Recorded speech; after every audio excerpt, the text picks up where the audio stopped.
স্নেহের ছাত্রছাত্রীরা, আজকে আমি ক্লাস 12-এর চতুর্থ অধ্যায়ে ভারত সরকারের যে শ্রেণীবিন্যাস বা শ্রেণীবিভাগ বলে যে চ্যাপ্টারটা তোমাদের রয়েছে, ওই চ্যাপ্টার নিয়ে আমি মূলত এখান থেকে 2 নম্বরের শর্ট কোশ্চেন হয় এবং 6 নম্বরের বড় কোশ্চেন হয়।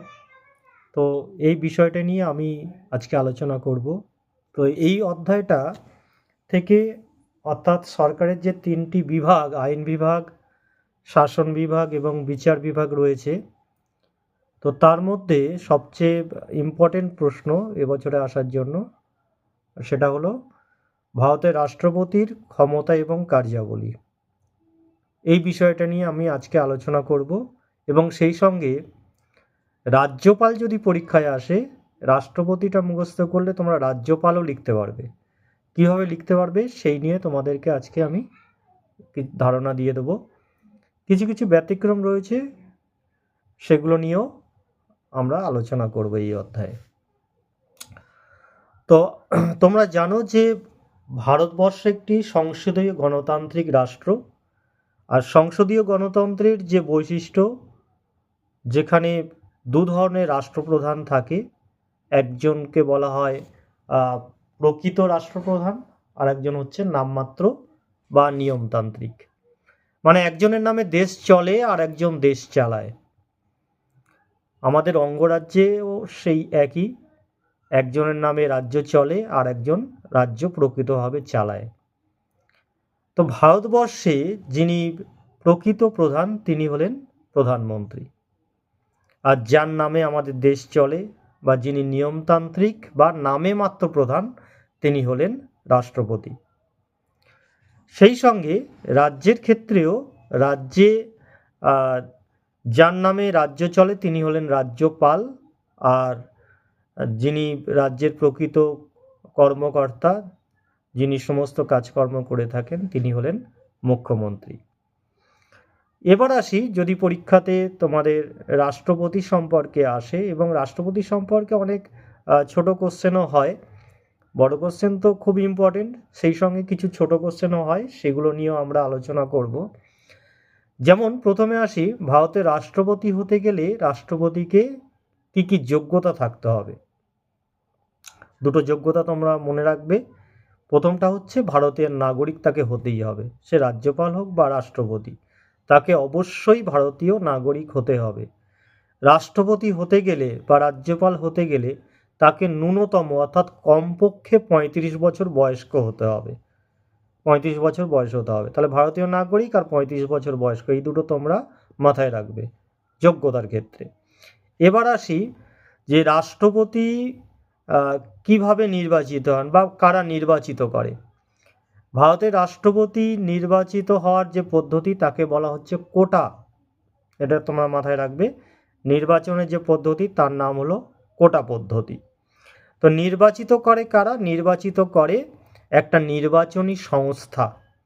যে নির্বাচনী সংস্থা তৈরি হয় পার্লামেন্টের 2 কক্ষের নির্বাচিত সদস্য। তোমরা জানো যে পার্লামেন্ট, আমাদের যে পার্লামেন্ট যেটা দিল্লিতে রয়েছে, পার্লামেন্টের 2টো কক্ষ রয়েছে। উচ্চ কক্ষ হচ্ছে রাজ্যসভা আর নিম্ন কক্ষ লোকসভা। রাজ্যসভাতে থাকে 250 জন আর নিম্ন কক্ষ লোকসভাতে থাকেন 552 জন। এটা হচ্ছে সর্বোচ্চ থাকতে পারেন। এবার এর মধ্যে কিছু নির্বাচিত থাকে, কিছু মনোনীত থাকে। যেমন রাজ্যসভাতে 12 জন মনোনীত থাকেন আর লোকসভাতে 2 জন মনোনীত থাকেন। তাহলে এরা বাদ দিয়ে বাকি যারা নির্বাচিত হন তারা, এবং রাজ্য বিধানসভার নির্বাচিত সদস্য, এরা কি তৈরি করে? একটা নির্বাচক সংস্থা তৈরি করে। এই নির্বাচক সংস্থা পরোক্ষ ভোটের মাধ্যমে, আমরা রাষ্ট্রপতি নির্বাচনে অংশগ্রহণ করি না, আমাদের যারা নির্বাচিত প্রতিনিধি এমএলএ এমপি তারাই রাষ্ট্রপতিকে নির্বাচিত করে। এই জন্য রাষ্ট্রপতি ভোটটা হচ্ছে পরোক্ষ ভোট, আর এই ভোটের নাম হচ্ছে একক হস্তান্তরযোগ্য সমানুপাতিক প্রতিনিধিত্ব। এই পদ্ধতিতে ভারতের রাষ্ট্রপতি 5 বছরের জন্য নির্বাচিত হন। তাহলে পরীক্ষা যদি আসে তোমাদের যে ভারতের রাষ্ট্রপতি কীভাবে নির্বাচিত হন, তাহলে তোমরা এক কথায় লিখবে যে ভারতের রাষ্ট্রপতি পার্লামেন্টের উভয় কক্ষের নির্বাচিত সদস্য এবং রাজ্য বিধানসভার নির্বাচিত সদস্যদের নিয়ে একটি নির্বাচক সংস্থা কর্তৃক 5 বছরের জন্য পরোক্ষভাবে নির্বাচিত হন। এই কথাটা তোমরা লিখবে। এবার আসি যে ভারতের রাষ্ট্রপতি যিনি হন তাকে পদচ্যুত করার পদ্ধতি। পদচ্যুত করার যে পদ্ধতি রয়েছে তার নাম হলো ইমপিচমেন্ট পদ্ধতি। ইমপিচমেন্ট পদ্ধতি বা শুধু পরীক্ষায় আসতে পারে ইমপিচমেন্ট পদ্ধতি কি, তাহলে তোমরা লিখবে যে ভারতের রাষ্ট্রপতি এবং উপরাষ্ট্রপতি এদেরকে পদচ্যুত করার যে পদ্ধতি, একটা বড় পদ্ধতি রয়েছে। তা তোমাদের পরীক্ষার যেহেতু 2 নম্বর আসবে সেই জন্য লিখবে ভারতের রাষ্ট্রপতি এবং উপরাষ্ট্রপতির পদচ্যুত করার যে পদ্ধতি সেই পদ্ধতিকে বলা হচ্ছে ইমপিচমেন্ট পদ্ধতি। এটা সংবিধানের 61 নম্বর ধারায় বর্ণনা করা হয়েছে। সংবিধানের 61 নম্বর অনুচ্ছেদে বলা হয়েছে কিভাবে রাষ্ট্রপতিকে পদচ্যুত করা হবে বা অপসারিত করা হবে। এরপরে আসি রাজ্যপাল নিয়ে। যেমন রাজ্যপাল কিন্তু নির্বাচিত হন না, রাজ্যপাল হচ্ছে মনোনীত হন। এটা একটু মনে রাখবে। রাষ্ট্রপতি, উপরাষ্ট্রপতি, প্রধানমন্ত্রী এরা যেমন নির্বাচিত হন, ঠিক তেমনি রাজ্যপাল মনোনীত হন। কে মনোনীত করেন? রাজ্যপালকে মনোনীত করেন রাষ্ট্রপতি। কে রাজ্যপাল হবেন সেটা ঠিক করেন রাষ্ট্রপতি। আর মনে রাখবে যে রাজ্যপাল যে রাজ্যের শাসন করেন সেই রাজ্যের তিনি বাসিন্দা নন, অর্থাৎ অন্য রাজ্য থেকে তাকে এখানে আনা হয়। যোগ্যতা তো আগেই বলেছি, 35 বছর তাকে মিনিমাম হতে হবে, ভারতীয় নাগরিক হতে হবে, তাহলে রাষ্ট্রপতি তাকে তিনি নিয়োগ করেন এবং রাষ্ট্রপতি তাকে পদচ্যুত করাতে পারেন। মানে রাষ্ট্রপতি যেমন নিয়োগকর্তা তেমনি পদচ্যুত করার ক্ষমতাও রয়েছে রাষ্ট্রপতির হাতে। এবার পরীক্ষাতে যদি আসে এইভাবে যে ভারতের রাষ্ট্রপতির ক্ষমতা ও কার্যাবলী আলোচনা করো, অথবা অঙ্গরাজ্যের রাজ্যপালের ক্ষমতা ও কার্যাবলী আলোচনা করো, তাহলে কিভাবে একটা উত্তর লিখলে, একটা উত্তর মুখস্থ করলে অন্যটা লিখতে পারবে সেই ব্যাপারে আমি আলোচনা করব। কারণ তোমাদের সময়ও কম, সিলেবাসে অনেক বেশি, তাই মনে রাখার জন্য রাষ্ট্রপতি নালে রাজ্যপাল যে কোনো একটা ভালো করে মুখস্থ করবে। রাজ্যপালের ক্ষেত্রে এবং রাষ্ট্রপতির ক্ষেত্রে কিছু কিছু ওয়ার্ড রয়েছে যেগুলো রাষ্ট্রপতির ক্ষেত্রে, যেমন ধরো কেন্দ্রের হয়ে কাজ করছে, কেন্দ্রের তিনি শাসন বিভাগের প্রধান, তেমনি রাজ্যের ক্ষেত্রে রাজ্যপাল হচ্ছে রাজ্যের শাসন বিভাগের প্রধান। এই কথাগুলোর রাজ্যের ক্ষেত্রে রাজ্যপাল আর কেন্দ্রের ক্ষেত্রে হচ্ছে রাষ্ট্রপতি, সারা ভারতবর্ষের জন্য রাষ্ট্রপতি। এইটা মাথায় রেখে তোমরা উত্তরটা পরীক্ষাতে সেইভাবে লিখবে। ক্ষমতা কার্যাবলীতে রাষ্ট্রপতি বা রাজ্যপাল যাই হোক না কেন, ক্ষমতা কার্যাবলী 5টা ভাগে তোমরা ভাগ করে নেবে, 5টা পয়েন্ট ভাগ করে নেবে। প্রথম হচ্ছে আইন, তারপর শাসন, তারপর বিচার, তারপর অর্থ, তারপর জরুরি।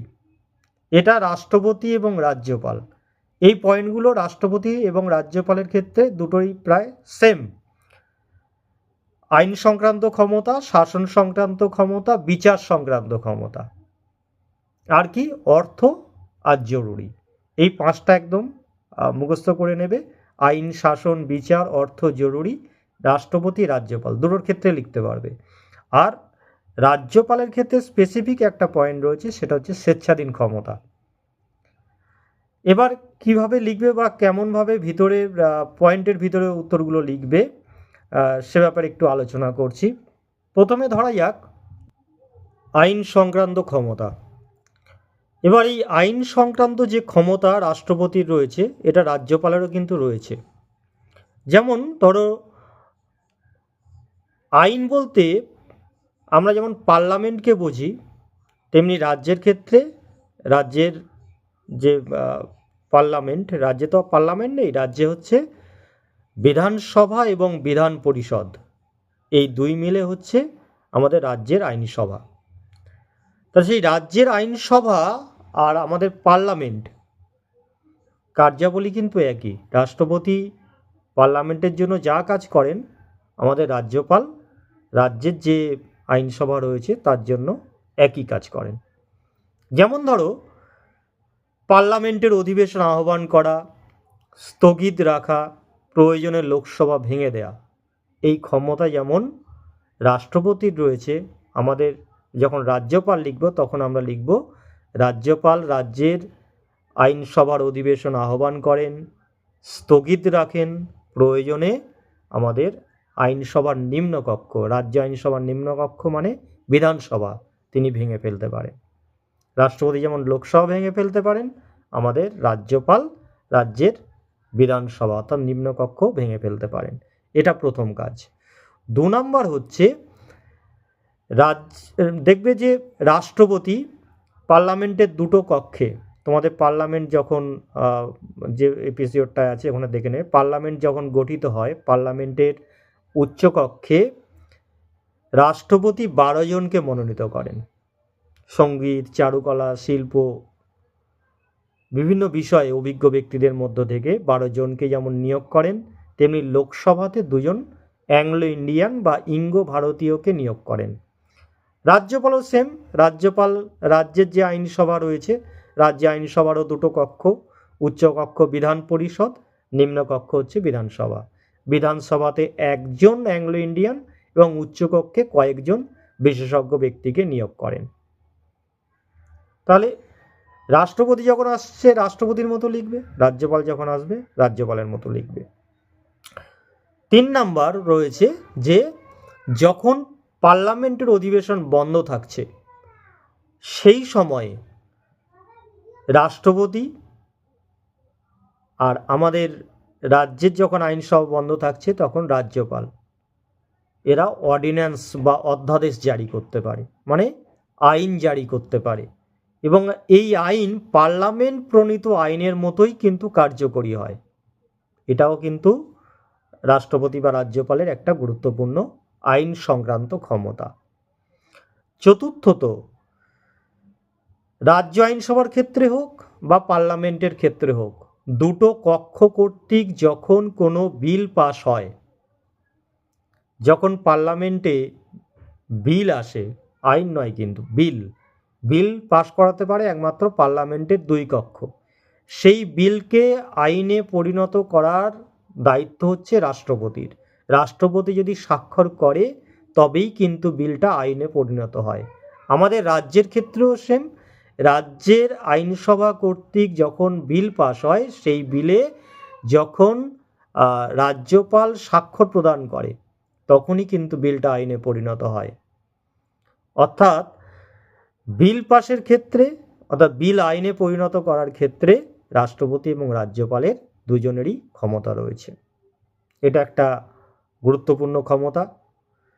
এছাড়া যেটা বললাম বিল পাসের ক্ষেত্রে, এবার যদি রাষ্ট্রপতি বা রাজ্যপাল এই বিলে স্বাক্ষর প্রদান না করে, অর্থাৎ বিলটাকে যদি বাতিল ঘোষণা করে, এটাকে বলে ভিটো ক্ষমতা।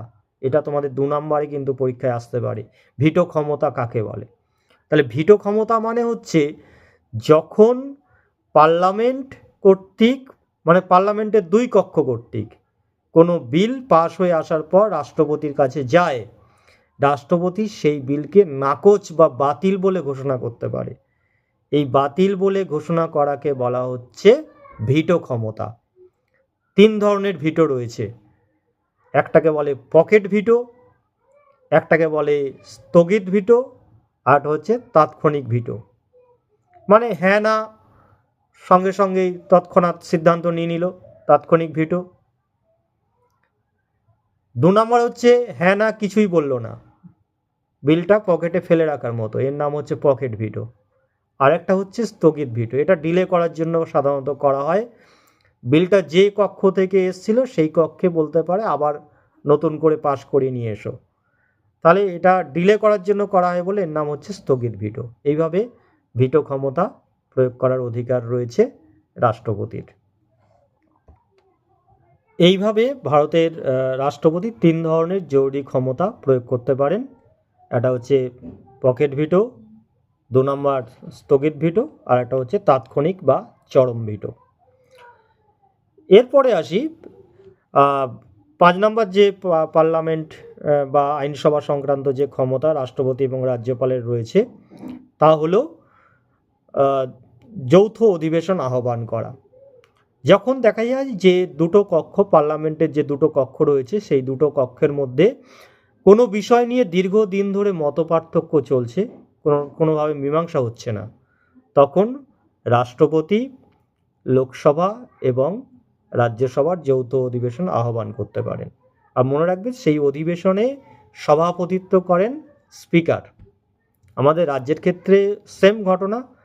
যখন যে সমস্ত রাজ্যে দুটো আইনসভা রয়েছে, বিধানসভা এবং বিধান পরিষদ, সেখানে দুটো কক্ষের মধ্যে যদি দীর্ঘদিন ধরে মতপার্থক্য চলে তখন রাজ্যপাল দুটো কক্ষের যৌথ অধিবেশন আহ্বান করেন, সেখানেও সভাপতিত্ব করেন স্পিকার। তাহলে এক কথায় আইন সংক্রান্ত কি ক্ষমতা আছে এক নজরে আমি বলে দিচ্ছি। যেমন পার্লামেন্টের অধিবেশন আহ্বান, স্থগিত, প্রয়োজনে লোকসভা ভেঙে ফেলা, এগুলো রাষ্ট্রপতির ক্ষেত্রে আগে বলে নিই। 2 নম্বর হচ্ছে রাজ্যসভায় 12 জনকে এবং লোকসভায় 2 জনকে নিয়োগ করা, এটা রাষ্ট্রপতির ক্ষমতা। 3 নম্বর অর্ডিন্যান্স জারির ক্ষমতা, অধ্যাদেশ জারির ক্ষমতা, অর্থাৎ অধিবেশন বন্ধ থাকলে বিশেষ প্রয়োজনে বা জরুরি প্রয়োজনে রাষ্ট্রপতি আইন জারি করতে পারেন, এটাকে বলা হয় অর্ডিন্যান্স বা অধ্যাদেশ। এছাড়া যৌথ অধিবেশনে যৌথ অধিবেশন আহ্বান করা। এছাড়া রয়েছে যে যৌথ অধিবেশন আহ্বান তো বললাম যে দুটো কক্ষের মধ্যে দীর্ঘদিন ধরে যদি মত পার্থক্য তৈরি হয় তাহলে রাষ্ট্রপতি যৌথ অধিবেশন আহ্বান করেন। এছাড়া পার্লামেন্টে পাশ হওয়ার পর যখন বিল রাষ্ট্রপতির কাছে যায়, রাষ্ট্রপতি সেই বিল যদি অবৈধ বলে বাতিল করে দেয়, বা 3 ধরনের তোমরা দেখলে যে ভিটো ক্ষমতা প্রয়োগ করে, তখন তাকে বলা হচ্ছে তার ভিটো ক্ষমতা। 3 ধরনের ভিটো রয়েছে। একটা হচ্ছে তোমার তাৎক্ষণিক ভিটো বা চরম ভিটো বলা হয়। 2 নম্বর হচ্ছে পকেট ভিটো, 3 নম্বর স্থগিত ভিটো। রাজ্যপালের ক্ষেত্রে সেমভাবে তোমরা লিখলে আইন সংক্রান্ত ক্ষমতা হয়ে যাবে। তাহলে আইন সংক্রান্ত ক্ষমতা। 2 নম্বর বলেছিলাম শাসন সংক্রান্ত ক্ষমতা।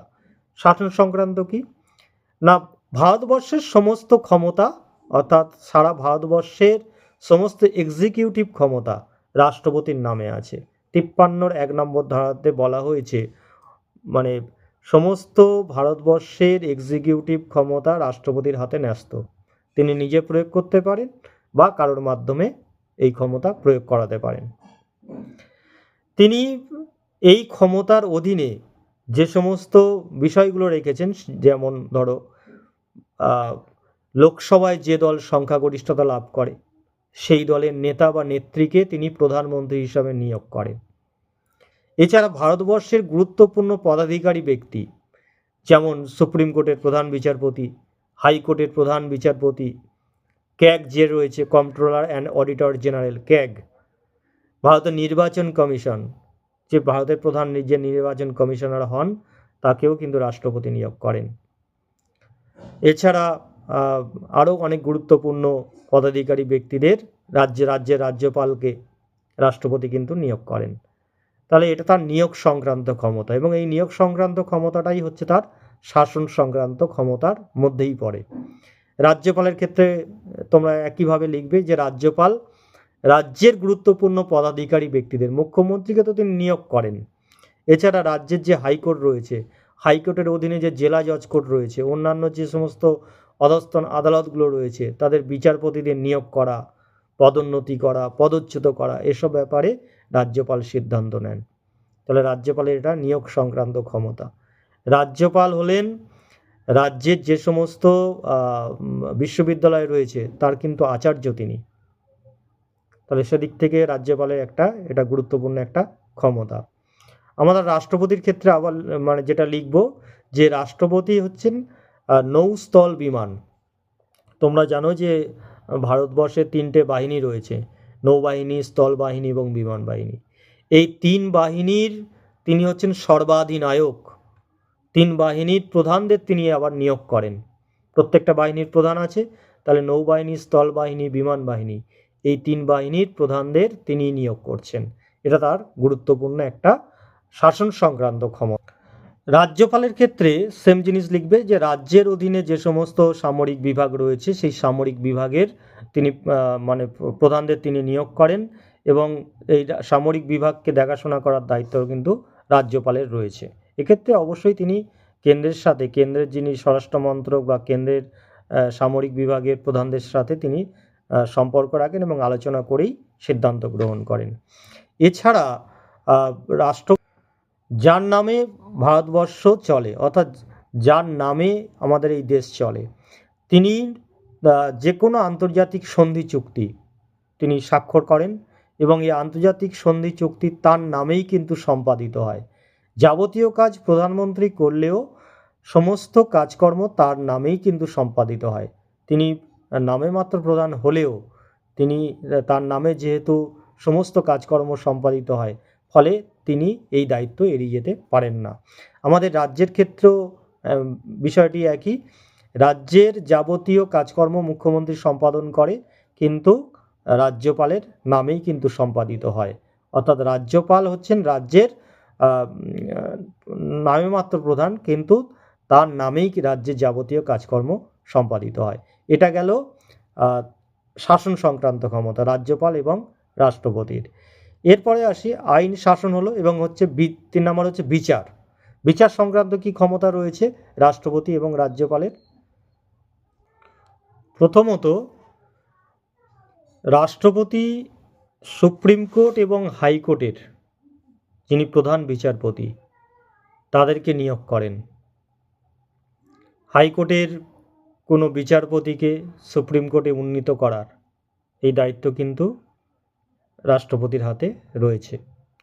এছাড়া রাষ্ট্রপতির হাতে সবচেয়ে যে গুরুত্বপূর্ণ বিষয়টা রয়েছে সেটা হচ্ছে আমাদের সংবিধানের 72 নম্বর ধারাতে বলা হয়েছে।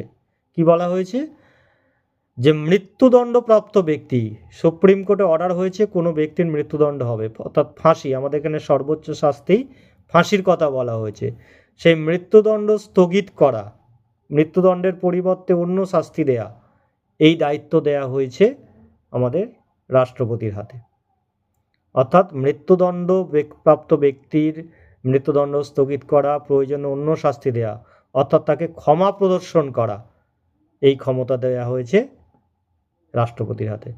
কিন্তু রাজ্যপালকে এই মৃত্যুদণ্ডপ্রাপ্ত ব্যক্তির দণ্ডাদেশ হ্রাস করা বা ক্ষমা প্রদর্শন করার এই ক্ষমতা কিন্তু আমাদের রাজ্যপালকে দেওয়া হয়নি। এটা ব্যতিক্রম, একটু মাথায় রাখবে। আমাদের রাজ্যপালের ক্ষেত্রে তাহলে কি ক্ষমতা রয়েছে এই বিচার সংক্রান্ত? তাহলে বিচার সংক্রান্ত বিচার বিভাগ মানে আমাদের রাজ্যের বিচার বিভাগ বলতে হাইকোর্টকে বোঝানো হয়েছে এবং হাইকোর্টের আন্ডারে যত ধরনের কোর্ট রয়েছে, যেমন জেলা জজ কোর্ট, জেলা দায়রা আদালত, মুন্সিফের আদালত, একদম ন্যায় পঞ্চায়েত পর্যন্ত। তো এই সমস্ত আদালতের বিচারপতিদের নিয়োগ করা, পদোন্নতি করা, পদচ্যুত করা, এই সব ব্যাপারে রাজ্যপালের সিদ্ধান্তই হচ্ছে চূড়ান্ত। তাহলে এইগুলো তোমরা একটু মনে রাখবে, রাজ্যপাল এবং রাষ্ট্রপতির বিচার সংক্রান্ত কাজ। তাহলে 3টে গেল, আইন, শাসন, বিচার। এবার আসি অর্থ সংক্রান্ত কি ক্ষমতা রয়েছে। তোমরা জানো যে আমাদের যে অর্থ বিল, যেটাকে মানি বিল বলা হয়, সংবিধানের 110 নম্বর ধারাতে অর্থ বিলের সংজ্ঞা দেওয়া হয়েছে। তো এই অর্থ বিল রাষ্ট্রপতির অনুমতি নিয়ে যিনি কেন্দ্রের অর্থমন্ত্রী থাকেন তিনি লোকসভাতে অর্থ বিল পেশ করেন। আমাদের রাজ্যের ক্ষেত্রেও তোমরা যদি পরীক্ষায় রাজ্যপাল আসে ওইভাবে লিখবে যে রাজ্যের যিনি অর্থমন্ত্রী থাকেন তিনি রাজ্যপালের অনুমতি নিয়ে আমাদের রাজ্য আইনসভার নিম্নকক্ষ মানে বিধানসভাতে এই অর্থ বিল উত্থাপন করেন। তোমরা এর আগে জেনেছো যে অর্থ বিল শুধুমাত্র পার্লামেন্টের ক্ষেত্রে লোকসভায় এবং রাজ্যের ক্ষেত্রে বিধানসভাতে অর্থাৎ নিম্নকক্ষে উত্থাপিত হয়। তো এই বিল সবশেষে যখন রাষ্ট্রপতির কাছে যায়, রাষ্ট্রপতি তাতে স্বাক্ষর দিতে বাধ্য থাকেন। তাহলে এই অর্থ বিল পাশের ক্ষেত্রে রাষ্ট্রপতির যে ভূমিকা বা রাজ্যপালের যে ভূমিকা সেটা কিন্তু যথেষ্ট গুরুত্বপূর্ণ। এছাড়া যে কন্টিজেন্সি ফান্ড থাকে রাজ্যের বা আমাদের ভারতবর্ষের, মানে অনেক সময় বন্যা, খরা, দুর্ভিক্ষের মতো পরিস্থিতি তৈরি হয়, এই আকস্মিক ব্যয় তহবিলের দায়িত্ব রয়েছে রাষ্ট্রপতি, আমাদের ভারতবর্ষের ক্ষেত্রে রাষ্ট্রপতি এবং রাজ্যের ক্ষেত্রে রাজ্যপালের হাতে। সেখান থেকে রাষ্ট্রপতি এবং রাজ্যপাল অর্থ ধার্য করতে পারে। এটা গেল রাজ্যপাল এবং রাষ্ট্রপতির অর্থ সংক্রান্ত বিশেষ ক্ষমতা। এছাড়া ভারতের রাষ্ট্রপতির হাতে একটা বিশেষ দায়িত্ব দেওয়া হয়েছে, কেন্দ্র এবং রাজ্যের মধ্যে যে রাজস্ব বন্টন হয়ে থাকে এটা ঠিকমতো হচ্ছে কি না তা দেখাশোনা করার জন্য প্রতি 5 বছর অন্তর অর্থ কমিশন গঠন হয়ে থাকে। ঠিক তেমনি আমাদের রাজ্যের ক্ষেত্রে রাজ্যের মধ্যে যে সমস্ত পঞ্চায়েত, তারপরে জেলা পরিষদ বা পঞ্চায়েত সমিতি আছে তাদের অর্থ ঠিকমতো ব্যয় হচ্ছে কি না সেগুলো দেখার জন্য প্রতি 1 বছর অন্তর রাজ্যপাল অর্থ কমিশন গঠন করতে পারে। তাহলে এটাও রাজ্যপালের একটা গুরুত্বপূর্ণ কাজ। তাহলে এইভাবে তোমরা আলাদা আলাদাভাবে সাজিয়ে নেবে এবং পরীক্ষায় যখন যেটা দেবে, রাজ্যপাল আসলে রাজ্যপালেরটা লিখবে, রাষ্ট্রপতি আসলে রাষ্ট্রপতিরটা লিখবে। তাহলে আইন, শাসন, বিচার, অর্থ গেল। এবার আসি জরুরি সংক্রান্ত ক্ষমতা। জরুরি ক্ষমতা কাকে বলে? জরুরি ক্ষমতা বলতে কি বোঝায় না, এটা একটা বিশেষ ক্ষমতা আমাদের ভারতবর্ষের রাষ্ট্রপতির ক্ষেত্রে দেওয়া হয়েছে। 352, 356 এবং 360। এবং মনে রাখবে 356টা যেমন রাষ্ট্রপতির রয়েছে আবার রাজ্যপালেরও রয়েছে। তাহলে একটা মুখস্থ করলে তোমাদের দুটোর ক্ষেত্রেই হয়ে যাবে। তাহলে জরুরি ক্ষমতাটা কি?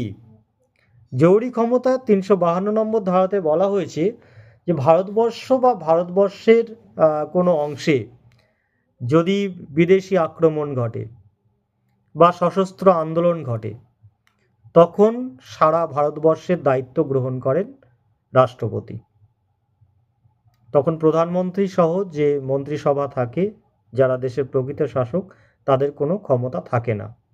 সাময়িকভাবে তাদের ক্ষমতা থেকে বঞ্চিত করা হয় এবং রাষ্ট্রপতি নৌ, স্থল, বিমান এই 3 বাহিনীর সাহায্যে রাষ্ট্রপতির শাসন জারি করে সারা ভারতবর্ষে বা ভারতবর্ষের কোনো অংশে। এই 352 নম্বর ধারায় বলা হয়েছে এটাকে বলে জাতীয় জরুরি অবস্থা। 2 নম্বর যেটা রাজ্যপালেরও রয়েছে, রাষ্ট্রপতিরও রয়েছে, সেটা হলো রাজ্যে শাসনতান্ত্রিক অচলাবস্থা ঘোষণা, অর্থাৎ রাজ্যে রাষ্ট্রপতির শাসন। এক কথায় কখন জারি করা হয়?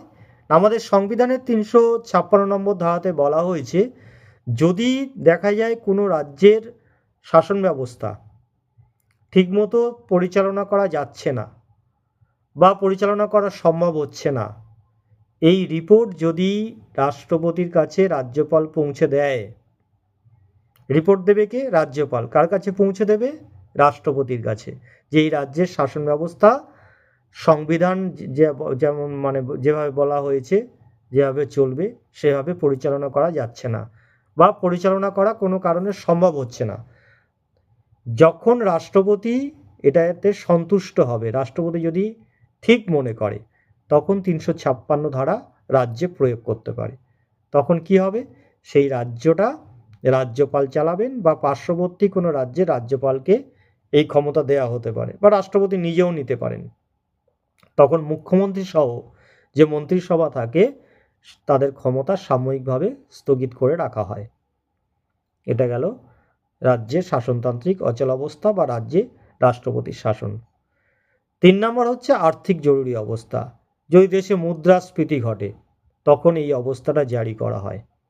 জিনিসপত্রের দাম অস্বাভাবিকভাবে বেড়ে যাচ্ছে, সাধারণ মানুষের ক্রয় ক্ষমতার বাইরে চলে গেছে, এটা ভারতবর্ষে বা ভারতবর্ষের কোনো অংশে এই ধারাটা প্রয়োগ করা হয়। 360 নম্বর ধারা, আর্থিক জরুরি অবস্থা। তাহলে এইভাবে রাজ্যের শাসনতান্ত্রিক অচল অবস্থা, জাতীয় জরুরি অবস্থা এবং আর্থিক জরুরি অবস্থা, এই 3টি জরুরি অবস্থা ঘোষণার মাধ্যমে ভারতবর্ষের রাষ্ট্রপতির হাতে বিশেষ ধরনের ক্ষমতা প্রদান করা হয়েছে। তাহলে এইভাবে পরীক্ষায় যদি আসে রাষ্ট্রপতির ক্ষেত্রে, তাহলে এই 5টা লিখবে: আইন, শাসন, বিচার, অর্থ, জরুরি। ব্যাস এই 5টা। এবার পুরো মূল্যায়নটা হচ্ছে তোমাদের নিজস্ব মত। তাহলে এর থেকে তোমরা কি বুঝলে? রাষ্ট্রপতি নিয়মতান্ত্রিক বা নামে মাত্র না প্রকৃত শাসক, অর্থাৎ তার পদমর্যাদা কি, এই নিয়ে তোমাদের 2-3 লাইন লিখতে হবে। রাজ্যপালের ক্ষেত্রে বলেছিলাম একটা পয়েন্ট তোমরা বেশি লিখবে, সেটা হলো স্বেচ্ছাধীন ক্ষমতা। এই স্বেচ্ছাধীন ক্ষমতা শুধুমাত্র রাজ্যপালকে দেয়া হয়েছে সংবিধানের 163 নম্বর ধারা অনুযায়ী। কি সেই ক্ষমতা? না, রাজ্যপাল সব ক্ষেত্রে কিন্তু মুখ্যমন্ত্রীর পরামর্শ অনুযায়ী তিনি সিদ্ধান্ত নেন, কারণ তিনি এ রাজ্যের বাসিন্দা নন। ফলে তিনি যে কোনো বিষয়ে সিদ্ধান্ত নেওয়ার জন্য মুখ্যমন্ত্রীর সাথে পরামর্শ করেন। কিন্তু সংবিধানের যে 163 নম্বর ধারা, সেখানে বলা হয়েছে যেসব ক্ষেত্রে তিনি মুখ্যমন্ত্রীর পরামর্শ নেন না, তিনি নিজেই সিদ্ধান্ত গ্রহণ করেন। যেমন ধরো বিধানসভা ভেঙে ফেলা, সে ব্যাপারে তিনি নিজেই সিদ্ধান্ত গ্রহণ করতে পারেন। এছাড়া এমন এই যে রাজ্যের যে রিপোর্ট পাঠানো, রাজ্যের শাসনতান্ত্রিক অচল অবস্থার যে রিপোর্ট পাঠানো, সেক্ষেত্রে কিন্তু তিনি মুখ্যমন্ত্রীর পরামর্শ নাও নিতে পারেন, তিনি নিজেই সিদ্ধান্ত গ্রহণ করেন। এছাড়া সংবিধানে বেশ কিছু নির্দিষ্ট করে দেওয়া হয়েছে, যেমন নাগাল্যান্ডের বিদ্রোহী কার্যকলাপ দমন, মণিপুরের পার্বত্য এলাকার উন্নয়ন, সিকিমের শান্তি শৃঙ্খলা রক্ষা করা, এইগুলো সংবিধান নির্দিষ্ট। এগুলোর ক্ষেত্রে রাজ্যপাল একাই সিদ্ধান্ত নেন, এক্ষেত্রে মুখ্যমন্ত্রীর তিনি পরামর্শ নেন না। তাহলে এটা গেল রাজ্যপালের স্বেচ্ছাধীন ক্ষমতা। তাহলে যদি এবার মূল্যায়ন লিখতে হয়, তাহলে তোমরা নিজস্ব চিন্তাভাবনা অনুযায়ী 2-3 লাইন লিখবে। যেমন ধরো এরকম লিখতে পারো যে উপরের আলোচনা থেকে দেখা যাচ্ছে যে ভারতের রাষ্ট্রপতি হোক বা রাজ্যপাল হোক একজন নিয়মতান্ত্রিক শাসক নয়, শুধুমাত্র নিয়মতান্ত্রিক শাসন নয়, অনেক তিনি কার্যাবলী সম্পাদন করেন। কোনো রাজ্যপাল বা রাষ্ট্রপতি কেমন হবেন সেটা তার নির্ভর করে তার বিচক্ষণতা, তার দক্ষতা, তার নেতৃত্ব, তার ব্যক্তিগত যে গুণাবলী তার উপরে। তা অদ্যাবধি দেখা গেছে যে যত রাষ্ট্রপতি আমাদের ভারতবর্ষে স্বাধীনতার পরে নিযুক্ত হয়েছেন, প্রথমে ডক্টর রাজেন্দ্র প্রসাদ থেকে শুরু করে বর্তমানে মানে শ্রীমতী দ্রৌপদী মুর্মু পর্যন্ত, প্রত্যেকেই তাদের যে কার্যকলাপ মানে ভারতবর্ষকে একটা পৃথিবীর উন্নততর শিখরে উপনীত করেছে, এ কথা বলার অপেক্ষা রাখে না। এই কথা বলে তোমরা কনক্লুশন টানবে। সবাইকে ধন্যবাদ।